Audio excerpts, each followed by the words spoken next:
तो अभी तक क्या लगता है जो सरकार है वो अभी तक इस जितने भी आपने काम गिनाए उस कामों पर वो खरा नहीं उतरी है। और चलिए राम भद्राचार्य के कुछ बयान आए हैं जी, उसको लेकर के क्या कहेंगे। ओबीसी एससी एसटी और भी तमाम ऐसे जो जातिवादी मानसिकता के लोग हैं, जो ये सोचते हैं कि कल तक जो है हमारे खेतों में जो मजदूरी किया करते थे, हमारे बैलों को हाँका करते थे, हमारे जो हल को चलाया करते थे, हमारे घर में गुरुवारी किया करते 85-15 की आप लोग बात करते हैं कि 85-15, तो आखिर में उतने बड़े बड़े पांडाल लगते हैं तो उसमें आखिर में जाता कौन है, बैठता कौन है। और बात उसमें बोला था कि मरे मुलायम काशीराम, ऐसा भी कोई एक वाक्य था राम भद्र। आपको क्या लगता है 5 किलो राशन से कितना प्रभाव पड़ा है? कहीं ना कहीं लोग कहते हैं कि अहम भूमिका है जो है 5 किलो राशन का उनकी जीत में। भरोसा नहीं ना, क्योंकि आप मेरे से बात कर रहे हैं, यहाँ के लोगों से बात कर रहे हैं, आप जो है जनता की बात कर रहे हैं, आपके ऊपर हमला हो सकता है। नमस्कार, इसमें हम लोग प्रयागराज में हैं और प्रयागराज के ग्रामीण क्षेत्र में हम लोग इसमें पहुंच चुके हैं। और चूंकि लोकसभा चुनाव का जो डेट है बहुत जल्द ही घोषित होने वाला है, चूंकि सभी लोगों की निगाहें इस समय तो 22 जनवरी प्राण प्रतिष्ठा को लेकर के राम मंदिर पर अटकी हुई हैं, लेकिन उसके तुरंत समाप्ति के बाद जो है कि सभी जितने भी राजनीतिक पार्टियां हैं, सभी लोगों का जो चुनावी बिगुल है वो बच जाएगा। इसी भी देखिए हम लोग ग्रामीण क्षेत्र में पहुंचे हुए थे, तो हमने सोचा क्यों ना कुछ युवाओं से बात किया जाए और इनका राय लिया जाए कि आखिरकार लोकसभा चुनाव 2024 में क्या कुछ होने वाला है। क्या नाम हुआ आपका? हैं। जैसा कि हमारा नाम प्रतीक देव वर्मन, पूर्व जिला सह संयोजक भीमारी प्रयागराज। क्या लगता है इस बार लोकसभा चुनाव में जो नवयुवा है वो किधर जाने वाले हैं? जी, हम तो अपनी तरफ से युवाओं को यही कहना चाहते हैं कि जो रोज़गार की बात करे, जो है फ्री चिकित्सा की बात करे, सुरक्षा की बात करे, शिक्षा की बात करे, युवाओं को उन्हीं की तरफ जाना चाहिए और ऐसे लोगों को ही अपना अमूल्य वोट देकर जो है मेंबर ऑफ पार्लियामेंट बनाना चाहिए 2024 के चुनाव में। तो अभी तक क्या लगता है जो सरकार है वो अभी तक इस जितने भी आपने काम गिनाए उस कामों पर वो खरा नहीं उतरी है? जी, इस सरकार के तो सिर्फ और सिर्फ दावे हैं, लंबे लंबे जो है चुनावी दावे हैं जो कभी पूरे नहीं होते हैं। इस सरकार में लगातार जो गरीब है वो आज भी परेशान है, गरीब आज भी बेबस है, उसके लिए जो है खाने को नहीं है और जो है वो मजबूरन जो है 8,000-9,000 रुपये और जो है कंपनियों में और 300 रुपये 400 रुपये में लेबर चौराहे पे खड़ा होकर जो है मजदूरी करने का काम करता है। ये आज की गरीब की स्थिति है। राम मंदिर के बारे में आप क्या सोचते हैं?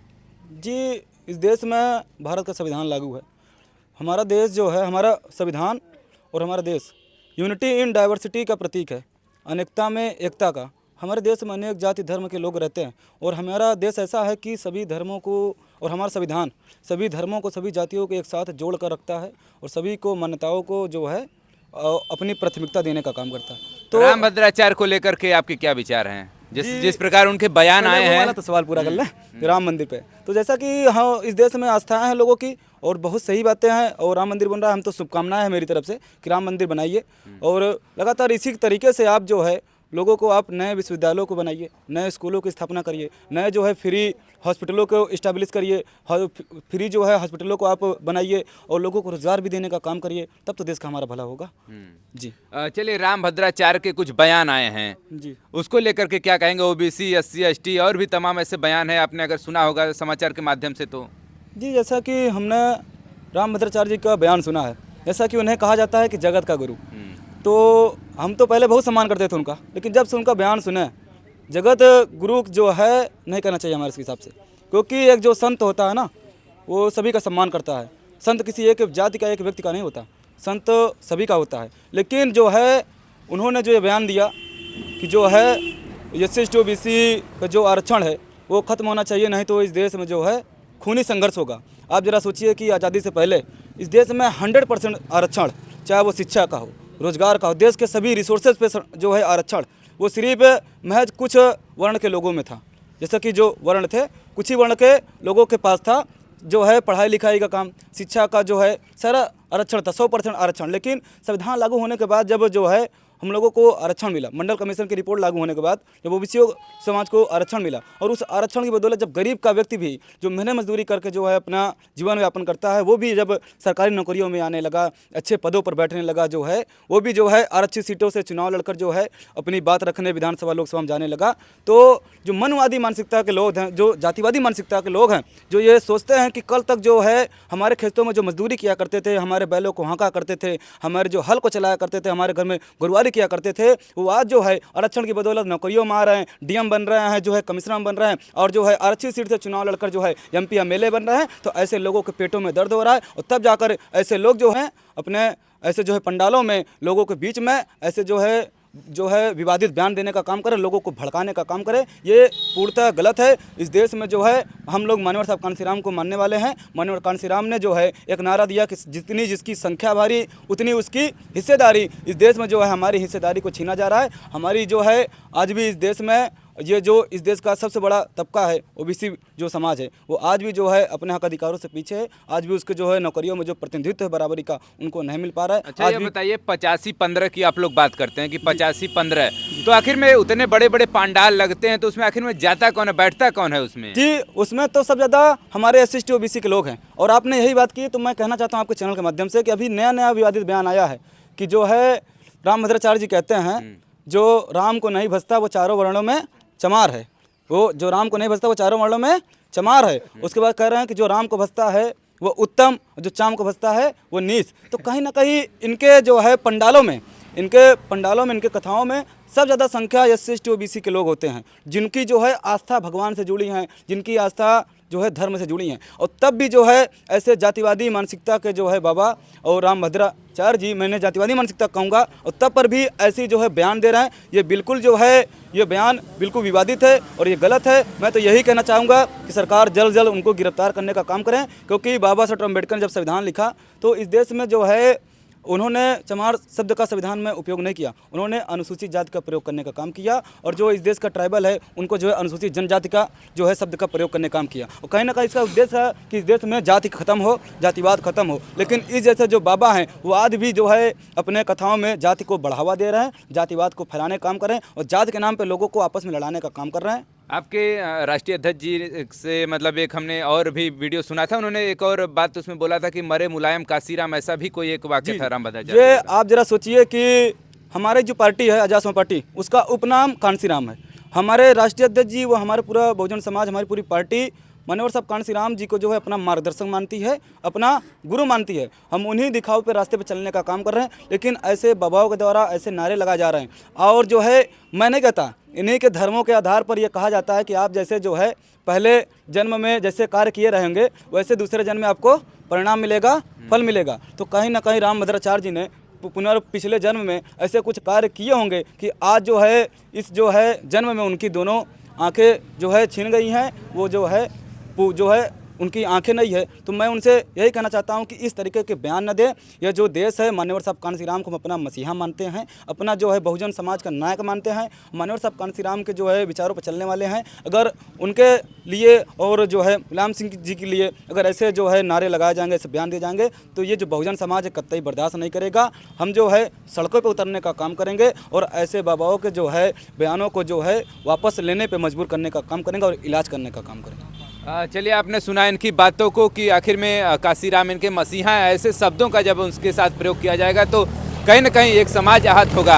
और भी लोग हैं हमारे साथ। क्या नाम हुआ भाई साहब आपका? सबसे पहले आपको जय भीम नमो बुद्धाय। मेरा नाम अभय सिंह, प्रयागराज, भीम आर्मी पूर्व जिला मीडिया प्रभारी, भारत एकता मिशन। लोकसभा चुनाव को लेकर के आप लोग क्या समझ रहे हैं, क्या सोच रहे हैं, क्या आपके नवयुवा क्या समझ रहे हैं आज 2024 का जो चुनाव आने वाला है? 2024 का जो चुनाव आ रहा है, 2024 के चुनाव में युवा देख रहा है कि जिस तरीके से 2014 से 2019 तक माननीय प्रधानमंत्री जी ने युवाओं को बेवकूफ़ बनाया और पकौड़ा तौलाने का काम किया, प्रधानमंत्री जी कहते हैं कि युवा पकौड़ा तौले। प्रधानमंत्री जी कहते हैं कि 2 करोड़ रोजगार युवाओं को मिल रहा है, नौकरी मिल रही, 15 लाख रुपए गरीबों के खाते में जा रहा है।